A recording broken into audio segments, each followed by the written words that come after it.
घना जंगल, चारों तरफ ऊंचे ऊंचे पेड़ और उनके बीचों बीच एक छोटा सा कच्चा घर। घर की दीवारें मिट्टी की बनी थी और ऊपर खपरेल की छत थी। घर के बाहर छोटा सा आंगन था जहां मिट्टी का चूल्हा बना रहता था। उसी घर में दो बहनें रहती थीं। बड़ी बहन का नाम था गीता, छोटी बहन का नाम था सीता। माता पिता कई साल पहले बीमारी में चल बसे थे। तब से ये घर और जीवन की सारी जिम्मेदारी गीता और सीता पर आ गई थी। बड़ी बहन गीता गंभीर स्वभाव की थी, काम में निपुण और समझदार, जबकि छोटी बहन सीता चंचल, मासूम और हंसमुख थी। उस शाम गीता काम से लौटी थी और सीता भी घर का काम लगभग समाप्त करके अपने दीदी की राह देख रही थी। गीता सिर पर लकड़ी का गट्ठर रखे आंगन में आई और बोली, देख सीता, आज का गट्ठर बड़ा भारी है। अब इसे कल सुबह गांव के बाजार ले जाकर बेचना पड़ेगा। आज की दाल तो तुझे ही बनानी पड़ेगी। दीदी, तुम हमेशा मुझे चूल्हे पर भेज देती हो। कभी तुम भी बनाओ ना। मैं भी लकड़ी उठाकर लाती हूँ, तो तुम्हें भी कभी कभी चूल्हे पर बैठना चाहिए। अरे पगली, तू छोटी है, इसीलिए तुझे काम सीखना है।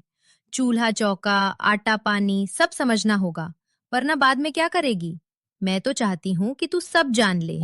हाँ दीदी, मैं समझती हूँ, पर कभी कभी लगता है जैसे माँ हमारे साथ होती तो हमें यूं मेहनत ना करनी पड़ती। कितना अच्छा होता। माँ हंसते हुए हमें रोटी परोसती और बाबा चौपाल से लौटकर हमारे लिए कुछ खाने के लिए मिठाई लाते। अरे तो फिर क्या, वही बातें लेकर बैठ दें। सीता, भगवान ने माँ बाबा को हमसे छीन लिया, लेकिन हिम्मत भी दी है। ये जंगल हमारा साथी है। देख, जब पेड़ों की पत्तियां सरसराती हैं, तो मुझे लगता है जैसे बाबा की आवाज आ रही हो। और जब चूल्हे की आंच में धुआं उठता है, तो ऐसा लगता है जैसे अम्मा पास बैठी हैं। हम अकेली नहीं हैं। दीदी, तुम हमेशा मुझे समझा देती हो। सच कहूँ, तुम्हारे साथ रहते हुए मुझे डर कभी नहीं लगता। चाहे घर कितना भी छोटा हो, लेकिन अगर तुम पास हो तो ये घर मुझे किसी राजमहल जैसा लगता है। दोनों बहनों ने उस दिन देर तक बातें की। चूल्हे पर दाल पक रही थी और घर के बाहर जंगल का सन्नाटा गहराता जा रहा था। लेकिन उस छोटे से घर में बहनों की हंसी और उनके विश्वास से एक अलग ही उजाला फैला हुआ था।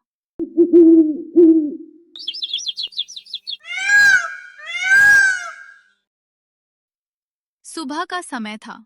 गीता और सीता ने लकड़ी का गट्ठर सिर पर उठाया और गांव की ओर चल पड़े। रास्ता जंगल से होकर जाता था। पक्षियों की चहचहाहट, पत्तों की सरसराहट और बीच-बीच में झाड़ियों में जानवरों की हल्की आवाज। जब वे गांव पहुंचे तो चौपाल की तरफ से गए। चौपाल पर गांव के बड़े बुजुर्ग बैठे थे। अरे गीता, सीता, आज फिर इतनी लकड़ियां लेकर आ गईं। ये भारी गट्ठर तुम दोनों अकेले कैसे ढो लेती हो? जंगल में डर नहीं लगता? बाबा, डर तो कभी कभी लगता है, पर हमें भरोसा है कि भगवान हमारे साथ है और जंगल हमारे लिए माता पिता जैसा है। वही हमें सहारा देते हैं। हाँ बाबा, हमें पेड़ों से फल मिलते हैं, नदी से पानी मिलता है, लकड़ी मिलती है। जो कुछ मिलता है हम उसी से संतोष कर लेते हैं। हमें डर नहीं लगता। अभी हम चलते हैं बाबा, हमें देर हो जाएगी। इन सब लकड़ियों को बाजार में बेचकर भी आना होगा। चल। ये बोल के दोनों लकड़ियों का गट्ठर लिए बाजार की तरफ निकल जाते हैं। कुछ समय बाद जब दोनों बहनें लकड़ियां बेचकर घर आते हैं, तो आसमान पूरा काला हो गया था। बरसात का मौसम था। शाम होते होते तेज आंधी शुरू हो गई। देखते देखते बारिश की धारें बरसने लगी। गीता और सीता अपने घर के अंदर बैठी थी। दीदी, छप्पर टूट ही जाएगा लगता है। सुनो, बाहर तूफान में पेड़ों के हिलने की आवाज भी आ रही है। अब हम कहाँ रहेंगे? डर मत बहन, भगवान सब देख रहे हैं। और अगर घर टूट जाएगा तो हम फिर से बनाएंगे। हिम्मत रख, जब तक हम दोनों साथ हैं, कोई संकट हमें तोड़ नहीं सकता। बारिश पूरी रात चलती रही। घर की दीवारें गीली हो गईं, लेकिन छप्पर को कुछ भी नहीं हुआ। बहनें रात की खाना खाकर कोने में एक दूसरे के पास बैठी रहीं। दीदी, मुझे डर लग रहा है। अगर दीवार भी भीग भीग के गिर गई तो हम कहाँ जाएंगे? डर मत सीता, याद रख, कठिनाइयां हमेशा नहीं रहती। ये रात भी बीत जाएगी। सुबह सूरज निकलेगा और हम फिर से अपने इस घर में माँ बाबा के यादों के साथ जीने लगेंगे। और तू देख, छप्पर भी नहीं टूटा। तूफान अब रुक गया है। बस थोड़ी सी बारिश हो रही है। गीता ने सीता को थोड़ी सी हिम्मत देके उसको चुप करा दिया था, लेकिन पूरी रात दोनों बहनों को अपने घर की चिंता सता रही थी। सुबह जब गांव की निराला काकी उनके घर देखने आई, तो उसने घर की हालत देखकर बोली, अरे बेटियों, शुक्र है तुम्हारा घर ठीक है। मुझे और तुम्हारे काका को तुम दोनों की चिंता सता रही थी। पता नहीं दोनों बच्चियां इतनी तेज आंधी बारिश में कैसी होगी, लेकिन भगवान का शुक्र है तुम दोनों और तुम्हारा घर ठीक है। काकी, आप लोगों की आशीर्वाद और भगवान की कृपा से हमेशा की तरह ये घर बस गया और हम भी सुरक्षित हैं। और लगभग बारिश की मौसम खत्म होने ही वाला है, तो अब मन से थोड़े फिक्र कम होने भी लगी हैं। आप सब हमारे लिए माँ बाप जैसे हैं। अच्छा लगा कि आप हमारी हाल पूछने आई काकी। हमारा आशीर्वाद तो हमेशा रहेगा। लेकिन बेटी, हम तो कब से चाहते हैं कि तुम दोनों हमारे वहां आके रुको। इस जंगल के बीच तुम लोग इतने भी सुरक्षित नहीं लगते। नहीं काकी, आप तो जानते हैं, ये जमीन और घर माँ बाबूजी की आखिरी निशानी है। इसे छोड़कर हम कहीं नहीं जा सकते। हाँ, मैं जानती हूँ गीता। इसलिए तो तुम दोनों को ले जाने की तुम्हारे काका और मैं जिद नहीं करते। चलो बेटी, अभी मैं चलती हूँ। थोड़े देर रुकिए ना काकी, चाय पीकर जाते तो अच्छा लगता। नहीं नहीं बेटी, तुम लोग काम करो, मैं चलती हूँ। ये बोल के निराला काकी दोनों बहनों की हालचाल पूछ के वहां से चली जाती है और दोनों बहनें भी काम में लग जाती है। गीता पानी भरने नदी में जाती है और सीता रसोई के काम में लग जाती है। बरसात का मौसम थम चुका था, खेतों में हरियाली लौट रही थी। गांव में धीरे धीरे मेले की तैयारी शुरू हो गई थी। हर साल बरसात के बाद मेले का आयोजन होता था, पर हर बार की तरह गांव के लोग खुश कम और चिंतित ज्यादा थे।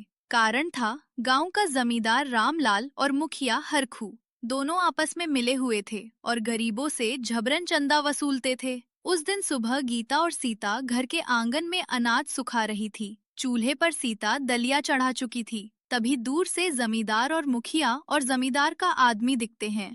दीदी, देखो तो, ये तो जमींदार और मुखिया है। यहाँ क्यों आ रहे होंगे? शायद वही होगा जिसकी मुझे आशंका थी। मेला नजदीक है और अब ये लोग चंदा मांगने आए होंगे। लेकिन चंदा मांगना नहीं, जबरदस्ती ऐंठना कहो। कुछ ही देर में जमींदार रामलाल और मुखिया हरखू एक नौकर के साथ आंगन में आ पहुंचे। रामलाल के चेहरे पर घमंड साफ झलक रहा था और हरखू इतराता चला आ रहा था। ओ गीता सीता, हम आए हैं। थोड़ा आवाज लगाओ, गांव का मेला आने वाला है। हर घर से चंदा लेना है। गरीब अमीर सबको देना पड़ेगा। गीता ने नम्रता से आकर हाथ जोड़ लिया। जमींदार बाबू, हम तो दो अनाथ बहनें हैं, जैसे तैसे जंगल से लकड़ी बेचकर गुजारा करते हैं। हमारे पास इतना बचता ही कहाँ है कि चंदा दे सके। माफ कीजिएगा। ये सुन के रामलाल का चेहरा तमतमा गया। अरे ओ, हमें बहाने मत सुना। मेला गांव की इज्जत है। अगर तुमने चंदा नहीं दिया तो कल तुम्हारा नाम चौपाल पर खराब कर दूंगा। सबको बता दूंगा कि तुम दोनों बहनें गांव के काम में साथ नहीं देती। पिछले साल भी वही किया था तुम दोनों ने, लेकिन हमने तुम्हारी बातें मान ली थी। सीता तब तक चुप थी, मगर रामलाल के मुझ से ये सब बात सुन के वह बात सहे नहीं पाई। जमींदार बाबू, गांव की इज्जत हमसे ज्यादा कौन समझेगा? हम भी तो गांव की ही बच्चियां हैं। लेकिन जो पेट भरने लायक अनाज मुश्किल से जुटाता हो, उससे आप सोना चांदी की तरह चंदा चाहते हैं, ये तो अन्याय है। हरखू मुखिया तुरंत बीच में कूद पड़ा। चुप रहे लड़की, ज्यादा जबान मत चला। गांव के सम्माननीय व्यक्ति से कोई ऐसे बात करते हैं क्या? हम मुखिया हैं इस गांव के, हमें पता है किसके घर में कितना है। तू मत समझ कि तेरी गरीबी हमें नहीं दिखती। गरीब को हमेशा चुप रहना चाहिए और जो हुक्म दिया जाए मान लेना चाहिए। गीता ने गहरी सांस ली और शांत स्वर में बोली, मुखिया जी, हम आपकी इज्जत करते हैं, लेकिन जबरदस्ती चंदा लेना सही नहीं है। मेला गांव वालों की खुशी के लिए होता है, ना कि किसी की ताकत दिखाने के लिए। हम चाहें तो अपने हाथों से मेला सजाने का काम कर देंगे, लेकिन चंदा देना हमारे लिए असंभव है। रामलाल और हरखू दोनों उनके अपमान करते हुए बोले, सुनाना हरखू, ये लड़कियां हमें उपदेश दे रही हैं। इन्हें लगता है कि इनकी बात मानकर हम चंदा छोड़ देंगे। देखो लड़कियों, जमींदार और मुखिया की बात कभी टाली नहीं जाती, वरना नतीजा अच्छा नहीं होता। उनके धमकी और अपमान को देखकर सीता को गुस्सा आ जाता है और गुस्से में बोलती है, नतीजा चाहे जो हो, हम अपना पेट काटकर आपका लालच पूरा नहीं कर सकते। आप बड़े हैं, आपसे झगड़ा नहीं करेंगे, लेकिन सच यही है कि गांव वालों के चंदे का हिस्सा मेले से ज्यादा आप लोगों के पेट में जाता है। आंगन में सन्नाटा छा गया। जमींदार और मुखिया को उनके इल्जाम लगाने पर बहुत गुस्सा आया और हरखू ने गुस्से में बोला, रामलाल जी छोड़िए इन्हें, चलिए चौपाल पर इनका नाम चढ़ाते हैं और इनको मेले में प्रवेश करने से पाबंदी लगा देंगे। फिर देखेंगे गांव के लोग इनसे कैसा व्यवहार करते हैं। रामलाल ने ठंडी सांस लेकर कहा, ठीक है, हम अभी चलते हैं, लेकिन याद रखना लड़कियों, जमींदार की बात टालना आसान नहीं। आज नहीं तो कल तुम्हें हिसाब चुकाना ही होगा। इतना कहकर दोनों और उनका नौकर चले गए। गीता और सीता देर तक खामोश खड़ी रहीं। हवा में अजीब सा बोझलपन था। दीदी, अब क्या होगा? अगर उन्होंने चौपाल पर हमारा नाम खराब कर दिया तो गांव वाले भी हमें ताने देंगे। हम तो पहले ही अनाथ है सबके सामने और अपमानित होना पड़ेगा। डर मत बहन, सच का रास्ता हमेशा कठिन होता है, लेकिन हमें झुकना नहीं चाहिए। अगर हम आज हार गए तो कल ये जमींदार और मुखिया हम गरीब पर और जुल्म करेंगे। हमें डटकर खड़ा होना होगा। सीता ने अपनी दीदी की आंखों में देखा।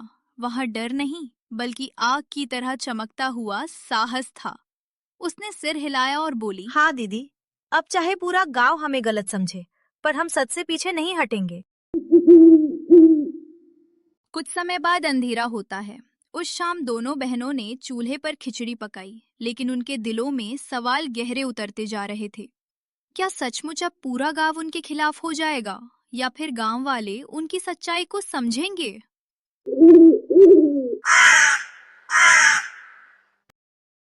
अगली सुबह गीता और सीता कुछ लकड़ियों को साथ लेके गांव के बाजार जा रहे थे।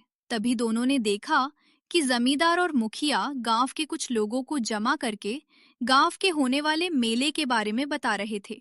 सुनो सुनो गांव वालों, इस साल का मेला हमारे गांव की शान है। हर घर से चंदा लिया जाएगा और कोई बहाना नहीं चलेगा। चाहे गरीब हो या अमीर, सबको देना पड़ेगा। हाँ, और जिसने चंदा देने से इनकार किया उसका नाम गांव में बदनाम किया जाएगा। उसकी जमीन जायदाद पर भी बुरा असर पड़ेगा। याद रखो, मेरा हुक्म टल नहीं सकता। लोग चौपाल पर सहमे सहमे खड़े थे। कुछ ने डर के मारे तुरंत पैसे दे दिए थे, कुछ चुपचाप सिर झुकाकर खड़े रहे। तभी मुखिया की नजर गीता और सीता पर पड़ी। अरे देखो तो, ये दोनों बहनें भी खड़ी हैं। इनका घर तो जंगल के किनारे है, खेती भी है, पर मेले में चंदा नहीं दे सकते। गांव से दूर हो ही, अब समाज से भी दूर हो जाओगी। दीदी, हमारे पास तो बस लकड़ी बेचकर जो मिलता है वही होता है। अब ये लोग चंदा मांग रहे हैं, हम कहाँ से देंगे? चुप रहे सीता, सब सुन रहे हैं। पहले हम इनसे बात करते हैं। हमारी मजबूरी सबके सामने आएगी, तभी लोग हमारे साथ होंगे। गीता आगे बढ़ी और मुखिया के सामने हाथ जोड़कर बोली, मुखिया जी, जमींदार बाबू, हम तो दो अनाथ बहनें हैं। जो मिलता है उसी से पेट पालते हैं। ये सब गांव वालों के साथ आप भी जानते हैं। मेले में हम सेवा देंगे जैसे हर साल करते हैं, लेकिन पैसा देने की ताकत हम में नहीं। कृपा करिए, हमें माफ कीजिए। और जब माँ बाबूजी थे तब तो उन्होंने गांव के मेले में हर साल चंदा देते थे, लेकिन अभी आप लोग हमारी परिस्थितियों को समझें। क्या कहा तूने? पैसा नहीं दोगी? गांव का मेला कोई बच्चों का खेल है। अगर हर कोई तेरे जैसा सोचने लगे तो मेला ही ना लगे। और ऊपर से तू हमें समझाने चली है। हाँ गीता, तू अपने आप को बहुत सयानी समझती है, लेकिन मत भूल, गांव में हमारी चलती है। तेरे घर की जमीन भी जंगल के किनारे है। अगर हम चाहें तो तेरे लिए रास्ता बंद करवा दें। तब देखना, तू लकड़ी बेचने भी नहीं जा पाएगी। गांव वाले ये सब सुन रहे थे, पर डर के मारे कोई बोलने की हिम्मत नहीं कर रहा था। सीता डर रही थी, लेकिन गीता का चेहरा और कड़ा हो गया। जमींदार बाबू, हम गरीब हैं, लेकिन डरपोक नहीं। आपने सही कहा, गांव का मेला सबका होता है, लेकिन क्या मेला गरीबों के पेट काटकर होगा? अगर अमीर लोग दोगे तो ही मेला चल पाएगा। हम अनाथ बहनों से चंदा लेकर आप क्या अपनी इज्जत बढ़ाओगे? जो भी हो, हमारे हाथ से मेहनत का अन्न उठता है, दूसरों का हक नहीं छीनते। आप चाहें तो हमें मेले की सेवा से भी निकाल दीजिए, पर जबरदस्ती चंदा नहीं देंगे। गीता की बात सुनकर चौपाल पर सन्नाटा छा गया और सीता भी आगे आकर बोलती है, हाँ दीदी, सही कह रही हैं। हम तो मेले में हर साल पानी भरते हैं, मंदिर की सफाई करते हैं, यही हमारी भेंट है। लेकिन पैसे, वो तो हमारे पास है ही नहीं। और ये बात हम भी जानते हैं। आखिर बात सिर्फ चंदे की नहीं है, जो हर साल आप दोनों हम बहनों को चंदे के नाम पर परेशान करते हो। जमींदार का चेहरा लाल हो गया। सीता की बात उसके सीधे दिल पर आ लगी थी। वो समझ गया कि सीता क्या कहना चाहती है। अरे हो लड़की, बहुत जुबान चल रही है तेरी। थोड़े आवाज नीचे करके बात कर। ये जो गांव के लोगों के सामने साहस दिखा रही है, याद रख, बाद में ये लोग तुझे बचाने नहीं आएंगे, तब खूब तमाशा देखेंगे हम। जमींदार बाबू, बच्चियां सच कह रही हैं। इनका हाल सबको पता है। इनसे जबरदस्ती चंदा लेना ठीक नहीं। जो सेवा ये बहनें करती हैं, वही सबसे बड़ा दान है। अरे चुप रहो तुम। तुम्हारी बातों से काम नहीं चलेगा। यहाँ जमींदार की हुक्म चलता है। गांव की उन्नति में जमींदार जी ने बहुत मदद की है। तुम लोग तो बस जुबान चलाना जानते हो। मुखिया की बात सुनकर अब गांव की औरतें भी बोलने लगी। गीता सीता सच्ची मेहनत काश हैं। इनके पास पैसा कहाँ से आएगा? इन्हें छोड़ दीजिए। अगर आप इनसे चंदा लेंगे तो हम सब भी अपना चंदा रोक देंगे। गांव का माहौल बदल गया।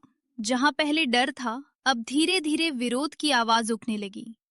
जमींदार और मुखिया दोनों ने देखा कि अगर और दबाव डाला तो लोग खुलकर उनके खिलाफ खड़े हो जाएंगे। ठीक है, ठीक है, इन बहनों से हम कुछ नहीं लेंगे, लेकिन याद रखना, जिसने जमींदार की बात टाली उसका भला कभी नहीं हुआ। ये कहकर वो अपने नौकर और मुखिया को लेकर आगे बढ़ गया। मुखिया ने जाते जाते गीता और सीता पर तिरछी नजर डाली, मानो कह रहा हो कि ये मामला यहीं खत्म नहीं हुआ है। सीता थोड़ी सी डरी हुई होती है। उसने गीता से कहा, दीदी, ये लोग दुश्मनी पर उतर आएंगे। मुझे डर लग रहा है। डर मत सीता, आज हमने सच कहा है। अगर हम झुक जाते तो कल ये लोग और भी दबाव डालते। सच बोलने से डरना नहीं चाहिए। हाँ, मुसीबतें आएंगी, पर अगर गौ हमारे साथ हुआ तो हमें कोई नहीं हरा पाएगा। गांव वाले जमींदार और मुखिया से डर के भी बहनों का साथ दिया था, और दोनों बहनों का हिम्मत देखकर सब खुश होते हैं। लेकिन गांव वालों का साथ पाकर भी उस रात दोनों बहनें देर तक सो ना सकी। जंगल की हवा में सरसराहट थी, लेकिन उनके दिल में तूफान था। गीता जानती थी कि असली लड़ाई अभी शुरू हुई है। अगली सुबह दोनों बहनें चिंतित अवस्था में एक दूसरे से बात करते हैं। दोनों डरी हुई थी। दीदी, रात को आंखें बंद करो तो वही छवि आ जाती है। मुखिया की ठसक और जमींदार की आंखों की चुभन। वे जाते जाते कुछ कह रहे थे। ऐसा लगा जैसे उनकी साजिश हमारी जमीन से जुड़ी हुई है। मैं सो नहीं पा रही। मैं भी नहीं। तू ठीक बोली। वे शांति नहीं बैठेंगे। उनकी नजरों में सिर्फ फायदा है। हमारे माँ बाप ने जो मेहनत की वही उन्हें सही नहीं बैठ रही। यहाँ जमींदार के घर कमरे में उसका एक नौकर और मुखिया बैठा हुआ है। हम कितने समय से उनकी जमीन पर नजर डाले हुए हैं। जब दोनों लड़कियों के पिता थे तब गया था मैं एक दिन उससे वो जमीन खरीदने, लेकिन उसने मुझे बेइज्जत करके भेज दिया था। आज भी नहीं भुला पाता हूं, और उसी को कल उनके बेटियों ने दोहराया है। मुझे अब उनकी वो जमीन लेकर उनसे बदला लेना ही होगा। हमारा फायदा भी तो है।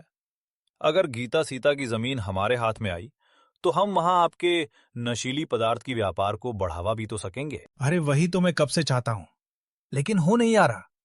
मेरे व्यापार के लिए वो जगह एकदम सही है।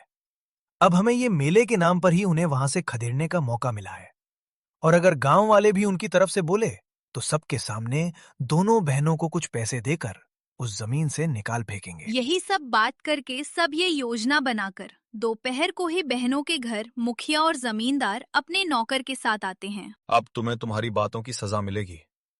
तुमने जो मेले में अपना योगदान न देकर पूरे गांव का अपमान किया है, उसका भुगतान करना ही होगा। अब बात चंदे की नहीं है। अब या तो ये जमीन छोड़कर यहां निकल जाओ, या तो पूरी जिंदगी समाज से अलग रहो। तब तो तुमको कुछ हो भी गया तो समाज के नियमों की वजह से तुम्हें कोई पूछने भी नहीं आएगा। हमने कुछ भी गलत नहीं किया। ये हमारे माँ बाप की जमीन है। आप लोग कानून और लोगों का विश्वास का गलत फायदा मत उठाओ। हम जानते हैं जमींदार जी और आपकी नजर वर्षों से हमारी इस जमीन पर थी, लेकिन हम आपको ये जमीन कभी नहीं देंगे। तो इसमें गलती क्या है? वैसे भी तुम दोनों इस जमीन का करोगे क्या? आखिर में दोनों को लकड़ियां ही तो बेचने जाना है। इससे अच्छा जमीन हमें देकर निकल जाओ कहीं और। हम तुमको पैसे भी दे देंगे। हमें पैसों की जरूरत नहीं है। हम ये माँ बापूजी की संपत्ति कभी नहीं छोड़ेंगे। जमींदार और मुखिया को दोनों बहनों की जिद देखकर बहुत गुस्सा आया और मुखिया बोला, ठीक है, फिर देखना अब तुम्हें समाज में कैसे बेइज्जत करता हूं और समाज से कैसे निकाल फेंकता हूं। फिर देखूंगा तुम लोग कैसे और कहां लकड़ियां बेचकर घर चलाते हो। ये बोलकर सब वहां से गुस्से से निकल गए।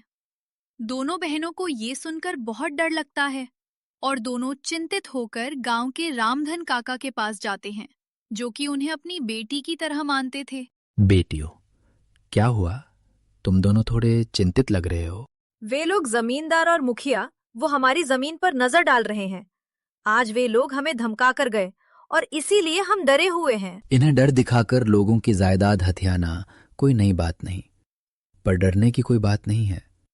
तुम लोगों के पास तो जमीन के कागजात है ही, तो कागज संभाले रखना। मैंने पहले ही कहा था कि तुम्हें हमारे साथ रहना चाहिए। तुम्हें वहाँ अकेले छोड़ना सही नहीं है। मैं जानता हूं, ये दोनों वो घर कभी नहीं छोड़कर आएंगे। वहां उनकी यादें हैं। ये दोनों भी अपने पिता जैसे ही हैं। लेकिन बेटियों, तुम लोग चिंता मत करो। मैं अभी ठाकुर हरिप्रताप के पास जाऊंगा और सब बताऊंगा। उनकी कई गांव में चलती है, उनसे ऊपर कोई नहीं है। हमारे गांव के मुखिया चुनना भी उनके ही हाथ में होता है। क्या ठाकुर जी हमारा साथ देंगे? चिंता मत करो, ठाकुर जी सच्चे लोगों की हमेशा मदद करते हैं। मैं अभी ठाकुर जी को बताकर आता हूं और तुम्हें डरने की जरूरत नहीं। थोड़े समय बाद रामधन काका ठाकुर हरि प्रताप के पास आता है। ठाकुर बड़े सख्त पर न्यायप्रिय किस्म के थे। रामधन काका सब कहानी ठाकुर को विस्तार से बताते हैं। दोनों बहनें अनाथ हैं। उनकी माँ बाप ने वर्षों पहले इस जमीन पर मेहनत की। अब जमींदार और मुखिया उसे छीनना चाहते हैं। वे पहले से कुछ गलत काम करते रहे हैं, कुछ अवैध व्यापार भी करते हैं, और यही जमीन उनके गलत काम के लिए काम आ सकती है, और इसलिए वो लोग अनाथ लड़कियों को परेशान कर रहे हैं। मैं भी सुन चुका था कि रामलाल की नजर किसी की जमीन पर थी, जो कि वो कोई अवैध व्यापार करना चाहता है। पर अब जब खबर पुख्ता है, तब कदम उठाना पड़ेगा। तुमने क्या सबूत प्रस्तुत किया? अभी कोई सबूत तो नहीं है ठाकुर जी, लेकिन वे दोनों बहनों को परेशान करते आए हुए हैं, जबकि दोनों बहनों के पास जमीन के कागजात भी हैं। आप अपने एक आदमी को मेरे साथ भेज दीजिए। मैं और आपका आदमी दोनों उन लोगों का सच आपके सामने लाएंगे। ठीक है, मैं अपने एक भरोसेमंद आदमी को देखरेख के लिए भेज देता हूं। रामलाल की हर चाल पर नजर रखी जाएगी। अगर उसने कोई नकली कागजात बनवाए या फिर दोनों बहनों को परेशान किया और कुछ गलत व्यापार करने का सोचा, तो मैं तुरंत उनको सजा दूंगा। ठाकुर जी पर उनके पास पैसे और दबाव है। वे पटवारी को खरीद सकें तो। तुम ये सब की चिंता मत करो। अगर तुम और मेरा आदमी उनकी सच सामने ना ला पाए, तो मैं कुछ और लोगों को हर जगह भेज दूंगा, गांव के पेड़ों के पास, रास्तों पर, जो रात दिन उनकी हरकतों पर नजर रखेंगे। और अगर कोई फर्जी वाड़ा हुआ, तो मैं चौपाल में सारे कागज खोलकर रख दूंगा और न्याय करूंगा। उसी रात रामधन काका और ठाकुर की आदमी ने जमींदार और मुखिया की निगरानी करते हुए सुना कि अरे मुखिया, अब मुझसे ये सब सहन नहीं जा रहा। मेरा बहुत नुकसान हो रहा है। मुझे जल्दी से उन दोनों लड़कियों की जमीन लेनी होगी और व्यापार शुरू करना होगा। हाँ, सबर तो मुझसे भी नहीं हो रहा, लेकिन क्या करूं, दोनों लड़कियां बहुत जिद्दी हैं, नहीं मानेंगी। कैसे नहीं मानेंगे? उनको उनकी ही भाषा में समझाना होगा। दोनों को आज रात ही जाके निकाल फेंकते हैं। बहुत मुंह चलता है उनका। अब हम हाथ चलाएंगे, फिर देखता हूं डर के मारे अपनी जमीन कैसे नहीं देते हैं। तभी रामधन और ठाकुर का आदमी उनके सामने आते हैं और उनसे गुस्से में बोलते हैं, हम भी देखते हैं कैसे क्या कर लेते हो। बच्चियों को अकेला समझाए क्या? ये देखो ठाकुर हरि प्रताप जी का आदमी। अब तुम दोनों की खैर नहीं। अब तो तुम लोगों की सच्चाई सबको पता चलेगा। मेले के नाम पर क्या क्या गलत योजना बनाते हो, अकेली लड़कियों को परेशान करते हो। ये बोल के रामधन और ठाकुर का आदमी तुरंत ठाकुर को सूचना देने जाता है और यहाँ जमींदार और मुखिया के चेहरे का रंग उड़ जाता है, जैसे उन्हें एक झटका लग गया था। एक पल में दोनों की सब योजना खत्म हो गई थी। रामधन काका और ठाकुर के आदमी ने ठाकुर को सब बताया और तब ठाकुर को बहुत गुस्सा आया। ठीक है, अब मैं समय तय कर रहा हूं। कल चौपाल में मैं सब खोल दूंगा। सारे लोगों को यहीं लेके आ जाना। मैं तो पहले से उनके कर्मों को भांप रहा था, लेकिन मेरे पास कोई सबूत नहीं था। लेकिन अब मेरे खुद के आदमी ने ही सब देखा और सुना है, तो अब उनको मैं नहीं छोड़ूंगा। उनको सबके सामने धमकाकर उनकी सच्चाई सबके सामने बाहर लाऊंगा। अगली सुबह चौपाल में गांव के बहुत लोग जमा हैं। जमींदार और मुखिया को भी बुलाया जाता है। दोनों डर और शर्म के मारे सिर झुकाए हुए थे। ठाकुर उठते हैं और बोलते हैं, रामलाल मुखिया, तुमने अपने बैसाखी दिखाकर काफी भय फैलाया, पर आज हम सबके सामने ये फैसला होगा सत्य क्या है और झूठ क्या। तुम लोग खुद से सब सच बोलोगे तो तुम्हें कम सजा होगा, और अगर मुझे निकलवाना पड़ा तो बात बहुत गंभीर होगी। जमींदार और मुखिया के पास सच बोलने के सिवा और कुछ रास्ता नहीं था। वे जानते थे कि ठाकुर को सब सच पता है और सबूत के तौर पर पिछले रात का घटना है, और इसीलिए दोनों ठाकुर के सामने गिड़गिड़ाने लगता है। ठाकुर जी, हमसे भूल हो गई। हमें दोनों बहनों से चंदा मांग के उनको परेशान नहीं करना चाहिए था।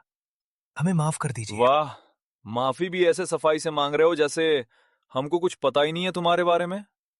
अरे सच बोलो कि तुम लोग चंदे के नाम पे दोनों अनाथ बहनों को इसलिए परेशान करते थे ताकि तुम्हें उनकी जमीन मिल सके, और उस जमीन पे तुम लोग नशीली पदार्थ का अवैध व्यापार कर सको। ये सुन के मुखिया और जमींदार सबके सामने बहुत शर्मिंदा होते हैं और अपना सिर झुका लेते हैं। अब ये शर्म से सिर झुकाकर खड़े रहने का कोई फायदा नहीं है। जल्दी से सबसे माफी मांगो और दोनों बहनों से हाथ जोड़ के माफी मांगो। और तो और मुखिया, तुमको अब से गांव के मुखिया पद से निकाला जाता है, और जमींदार रामलाल, तुमको सजा के तौर पर गांव के मेले के लिए सब गांव वालों की चंदा तुमको देना होगा। ऐसा मत कीजिए ठाकुर जी, मैं अब से ये गलती दोबारा नहीं करूंगा। आप मुझे मुखिया पद से मत निकालिए। हाँ ठाकुर जी, मैं भी पूरे मेले का खर्चा नहीं उठा पाऊंगा। ऐसे तो मैं बर्बाद हो जाऊंगा। हम आगे से ये गलती नहीं करेंगे। हम पर दया कीजिए। ये सब मैं नहीं जानता। बहुत हो चुका तुम लोगों की मनमानी। अब तुमको कोई भी दूसरा मौका नहीं मिलेगा। मैं तो तुम दोनों की हरकतों को बहुत पहले से देख रहा था, लेकिन अब तुम्हारे गलतियों को नजरअंदाज नहीं किया जाएगा। ठाकुर उनकी एक नहीं सुनता और दोनों को सजा के तौर पर ठाकुर ने सबके सामने दोनों को बहनों के सामने माफी मंगवाई और हरखू को मुखिया पद से बहिष्कृत किया और जमींदार को मेले का खर्चा अकेला उठाने को दिया। और मुखिया और जमींदार भी ठाकुर की बात टाल नहीं सके और ना चाहकर भी बात माननी पड़ी। कुछ समय बाद गांव के सब लोगों के अपने अपने घर जाने के बाद दोनों बहनें ठाकुर को शुक्रिया अदा करने लगते हैं। ठाकुर जी, आपने आज हमको सिर्फ न्याय नहीं दिया, बल्कि आपने हमारी जिंदगी बचाई है। आप बहुत दयालु और न्यायप्रिय हैं। हाँ, दीदी ने सच कहा है। आपने आज हम दोनों बहनों का उद्धार किया है।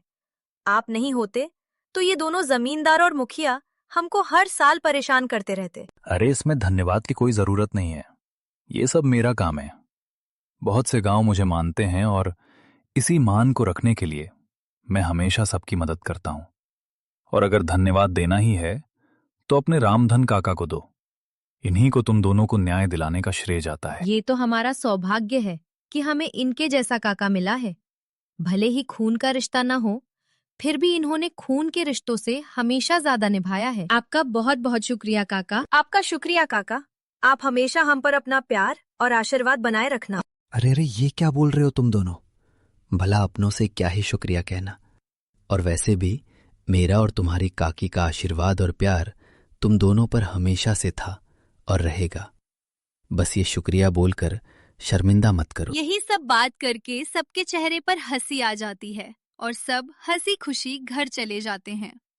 घर पहुंचकर दोनों बहनें राहत की सांस लेते हैं और अपनी माँ बाबूजी की जमीन, घर और यादों को सही सलामत है ये सोचकर दोनों के मन में शांति आती है। देख बहन, मैंने बोला था ना कि सच का रास्ता कठिन होता है लेकिन हमेशा अच्छा होता है। हम हमेशा माँ बाबूजी की दिखाई सच के राह पर चलते आए हैं, इसलिए आज भगवान ने हमारी लाज और ये घर दोनों बचा लिया। पता नहीं आगे क्या क्या कठिनाई आएगी, लेकिन हमें ऐसे ही डटकर सामना करना होगा। हाँ दीदी, आप हमेशा से सही होती हैं और आज तो हमें माँ बाबूजी भी देखकर खुश हो रहे होंगे, हम पे गर्व कर रहे होंगे। सही कहा बहन, माँ बाबूजी जहाँ है वहाँ से हमें देखकर खुश हो रहे होंगे। यही सब संघर्षों को झेलने के बाद और दोनों के एक दूसरे के साथ देने से अब उनके जीवन में कठिनाई कम हो रही थी और दोनों की गांव में सम्मान बरकरार रहती है।